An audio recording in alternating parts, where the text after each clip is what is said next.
A veces decimos dice, todas las verdades. Vamos a ver qué opina nuestro siguiente invitado. Gerardo Rodríguez es sindicalista del STEC, ¿no? Y vamos a analizar con él en fin, el inicio del curso, que hay un montón de historias para hablarlo, ¿no? Pero eso de las opiniones, Gerardo, buenos días. ¿Tú qué opinas? Hola, muy buenos días, Javier, y muy buenos días a toda la audiencia. Bueno, los antiguos, los griegos sobre todo, denominaban a la opinión doxa. Doxa era la opinión particular que puede tener cualquiera sobre cualquier asunto. En cambio, en contraposición a la doxa, que son las opiniones particulares, está la episteme, que es aquella opinión fundamentada, digamos, científicamente. Esa es la episteme. Entonces, entre doxa y episteme hay una diferencia. Opiniones podemos tener tú y yo y cualquiera sobre un tema particular, pero aquella que los científicos, aquella que está fundamentada desde el punto de vista científico, contrastada, esa es la episteme, esa es la ciencia. Por lo tanto, sobre determinadas cuestiones, pongamos por caso las vacunas, vamos a poner por caso un ejemplo práctico. Pongamos lo de Trump de esta mañana, del paracetamol. También, exactamente. Bueno, eso es una opinión carente completamente de fundamento. Ahora, lo que dice la comunidad científica, esa es la episteme. Yo creo que ahí hay una diferencia fundamental. Y después está la opinión, la doxa, que quiere imponerse sobre las otras opiniones, aunque sea una opinión particular. Es lo que se llama la ortodoxa, que de ahí viene la palabra ortodoxia. La opinión, digamos, aquella que se quiere imponer sobre el resto de opiniones, aunque carezca del fundamento de la episteme. Es, por ejemplo, pues las opiniones, digamos, que se sustentan sobre una autoridad. Esa es la ortodoxia, ¿no? Entonces, ahí, desde ese punto de vista, yo estoy con la episteme, es decir, con las opiniones fundamentadas científicamente, que tienen contrastadas, objetivas, en donde ya se ha opinado o ha opinado, por ejemplo, los estudiosos y los especialistas de la comunidad científica, sea sobre cuestiones como las vacunas, por poner un ejemplo, o sobre cualquier otro tipo de opinión. Todos los días aprende uno una palabra nueva, algo nuevo. Yo episteme no lo sabía. Resulta que yo he siempre nadado en ella, pero no sabía no sabía de la existencia. Podemos traducirla, digamos, a nuestro vocabulario actual como ciencia. Exacto. Episteme es ciencia, lo que está fundamentado científicamente. Vale. Gerardo, vamos que el tiempo se nos va. Inicio de curso, ¿no?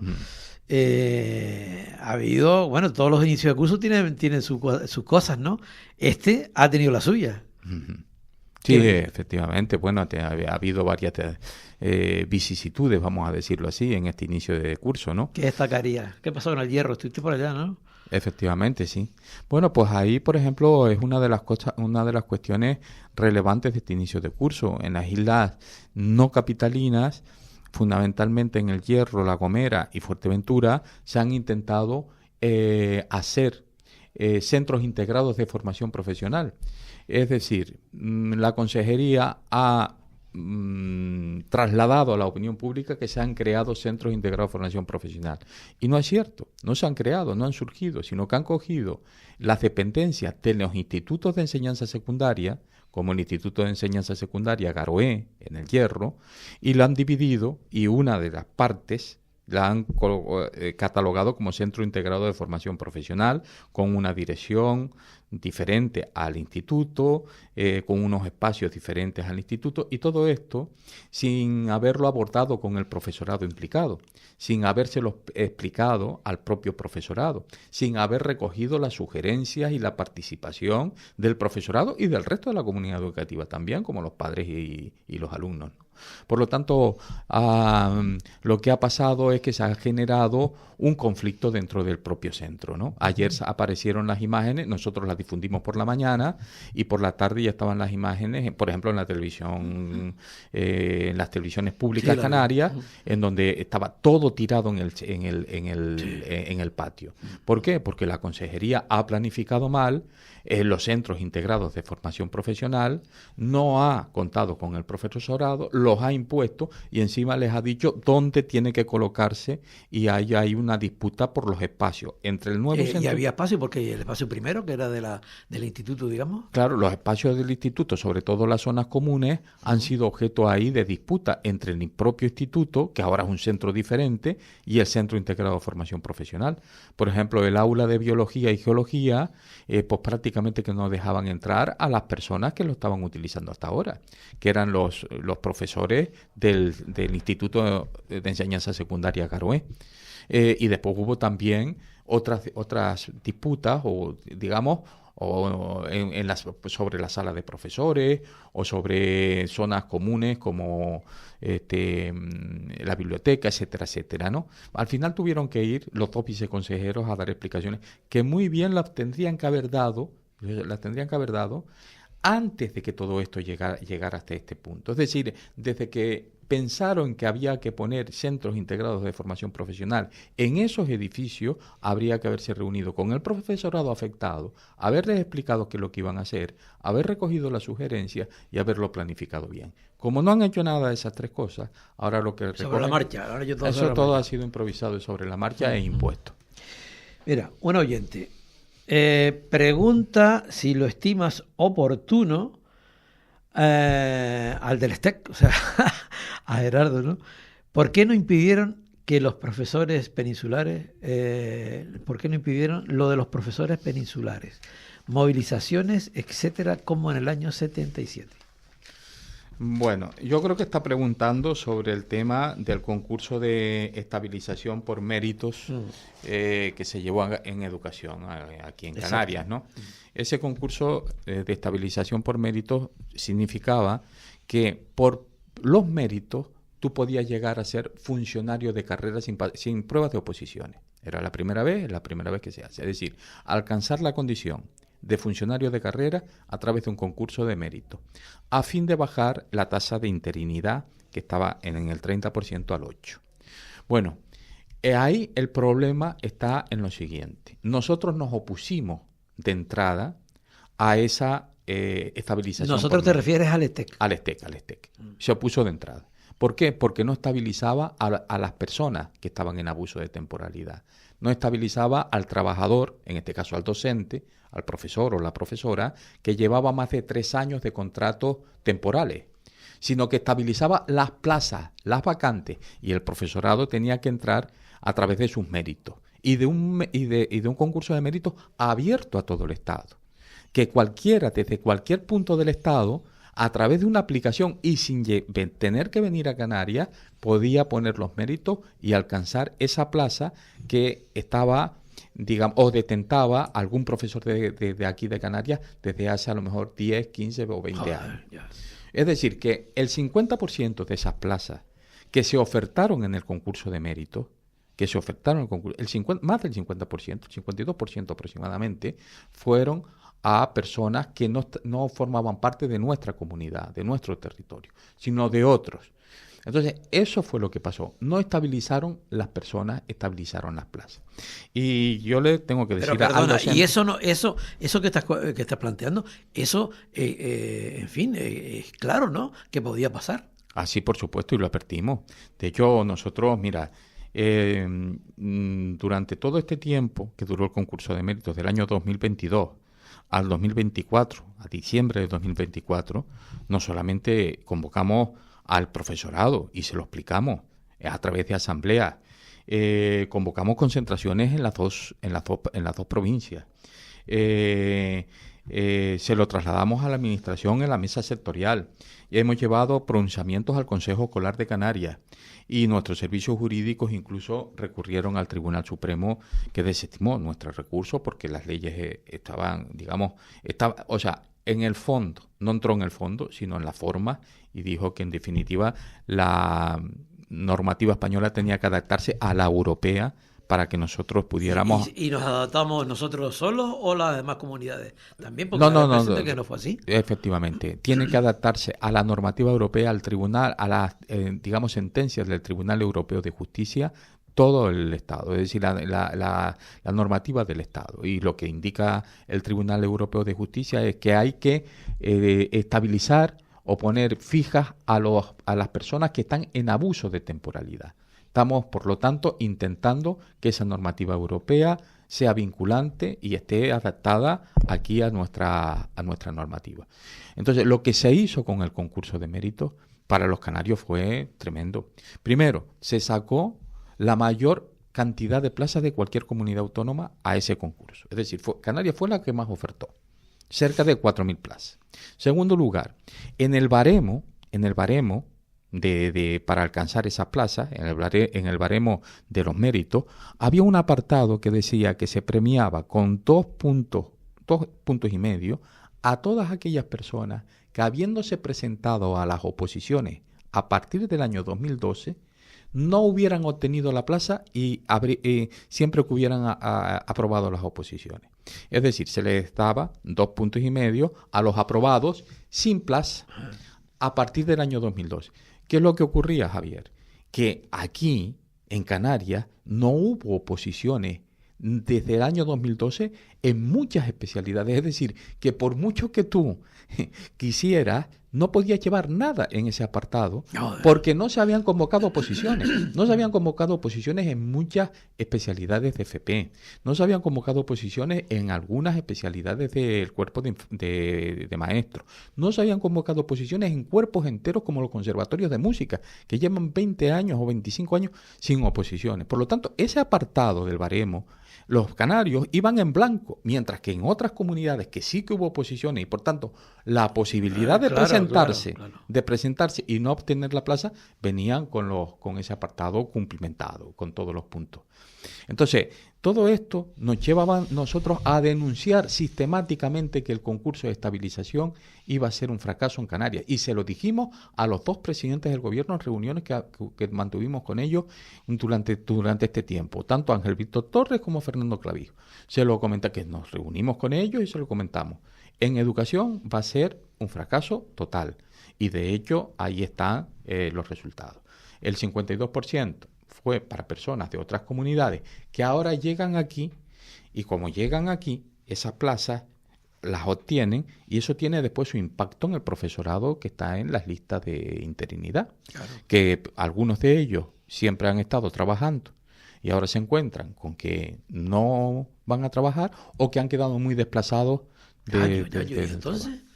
Bueno, la mayor parte de las personas que estaban en las listas de empleo y que tienen más de 5 años de antigüedad, hemos conseguido, a través, en este caso, de la presión que se ha ejercido en la mesa sectorial y también de cierta receptividad por parte de la Dirección General de Personal, que estén trabajando. Es decir, la mayor parte está trabajando del profesorado más antiguo, pero eso ha tenido su impacto, claro que ha tenido su impacto, que cerca de 2.000 plazas, o más de 2.000 plazas, casi, hayan ido a parar a personas de otras comunidades. Gerardo, cuando tú dices que aquí se ofertaron 4.000 plazas... Casi 4.000. 3.900... ¿Eso de qué va? Porque dice aquí, nosotros ofertamos lo que más ofertamos.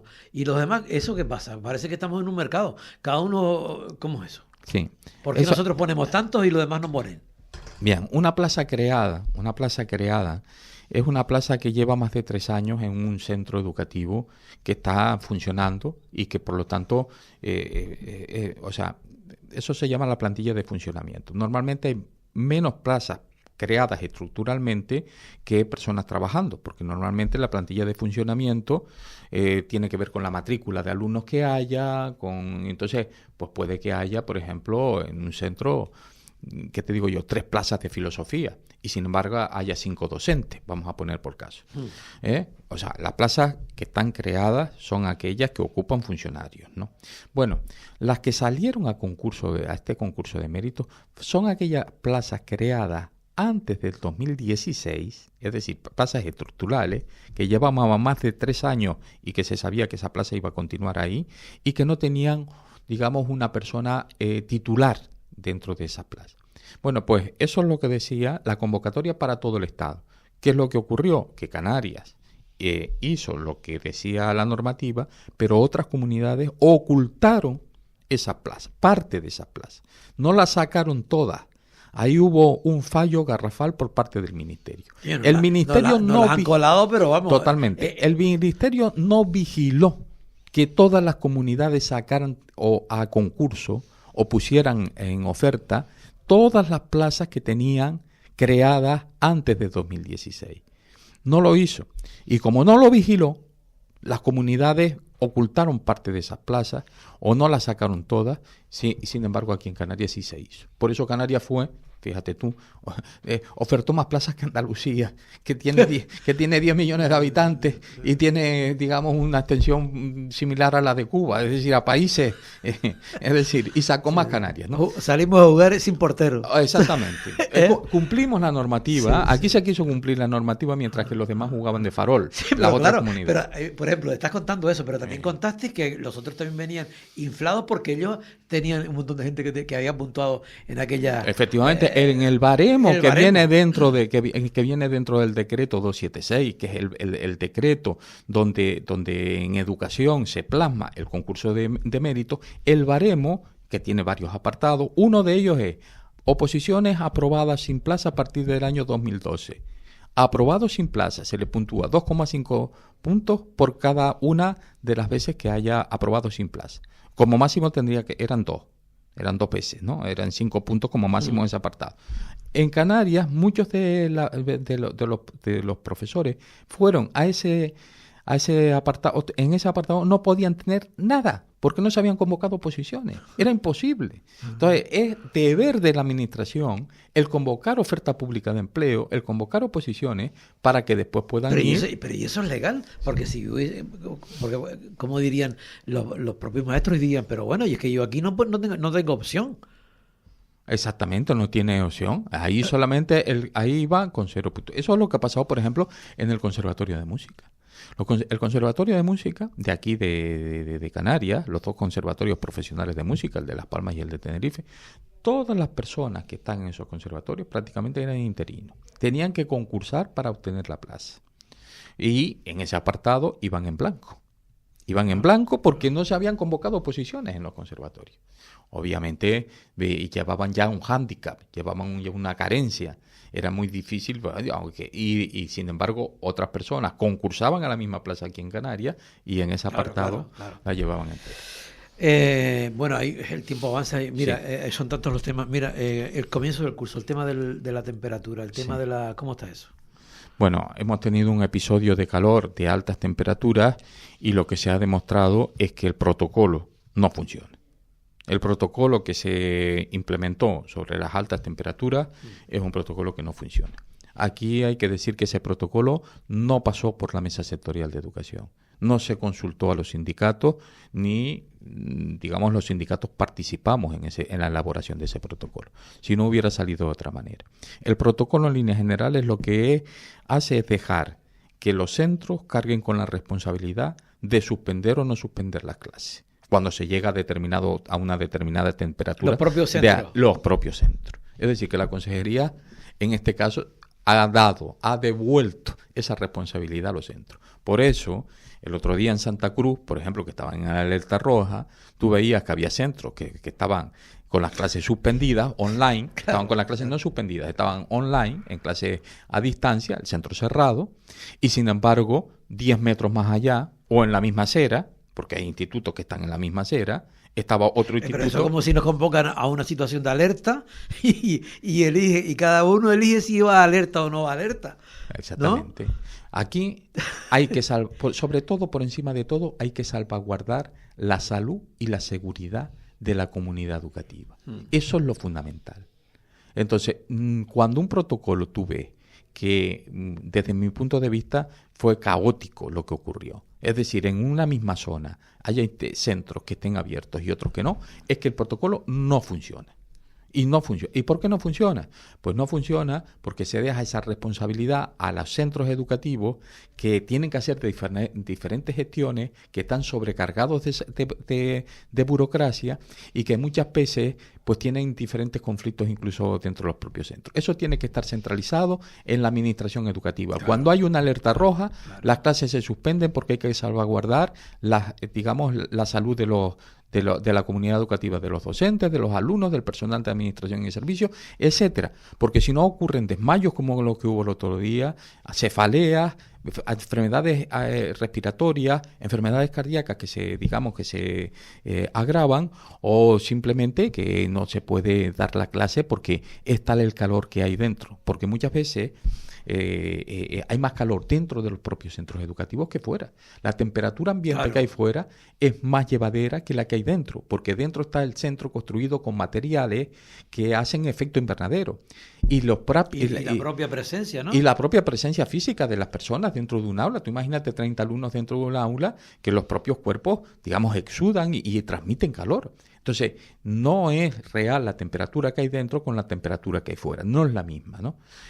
Y después también hay que tener presente que los centros canarios no están adaptados digamos, a los nuevos tiempos, a estos tiempos de cambio climático, a estos tiempos de temperaturas rigurosas, de temperaturas muy altas, de temperaturas, digamos, que... Pues se había hablado mucho de colocar zonas de sombra y toda esta historia, ¿no? Sí, se había hablado, pero no se ha llevado a cabo en la mayor parte de los centros. Ahí tenemos un montón de cosas que hacer en las infraestructuras educativas. Mira, tienes que venir otro día porque esto no... De acuerdo, mira, una cosa, rápido. Hablaste antes de la burocracia. Yo me acuerdo siempre el mismo problema del papeleo. Y a mí me recuerda un poco cuando los políticos hablan de sostenibilidad, porque hablan de sostenibilidad, pero a la hora de la verdad, nada. Entonces, sigue el papeleo, sigue esta historia burocrática. Sí. A ver, una de las cuestiones que más malestar despiertan entre el profesorado fundamentalmente es el tema de la burocracia, ¿no? Porque el profesorado lo que quiere es dar clase, claro. Lo que quiere es formar a las personas, lo que quiere es ir y que el proceso de enseñanza-aprendizaje se dé lo más limpio posible, ¿no? Y sin embargo se encuentra con una maraña de documentos, de papeles, muchas veces que tiene que hacer por duplicado, que en realidad pues le afecta profundamente y le hace que pierda mucho tiempo, ¿no? Ahora se ha intentado, porque todo esto lleva mucho tiempo, nosotros hemos sugerido múltiples medidas, ¿no? Y se han ido recogiendo y ahora hay como una especie de plataforma que se llama Dorama, que se está intentando implementar ahora y que sustituya a otras plataformas anteriores y que se procura que haya menos duplicidades y que haya menos burocracia. Veremos cómo funciona, porque hasta estas alturas nosotros tenemos que estar vigilantes de la evolución de todo esto, porque esto no es que nos digan, mira, vamos a poner esta plataforma y se acaban se acaban o no, veremos si funciona o no funciona, y en eso yo creo que son los dos. Parece que José Antonio Marina puede ser opinable o no. Exactamente. Está bueno eso. Oye, yo sí quiero que vengas un día para hablar de la Escuela Canaria. Sí.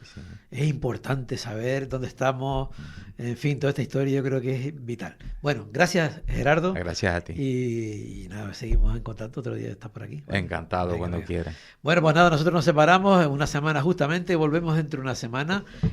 Como siempre, los martes a la 1 de la tarde, porque aquí en este programa, en el Rompeolas, como siempre les digo, aún se huele el sol. Chao. Capital Radio.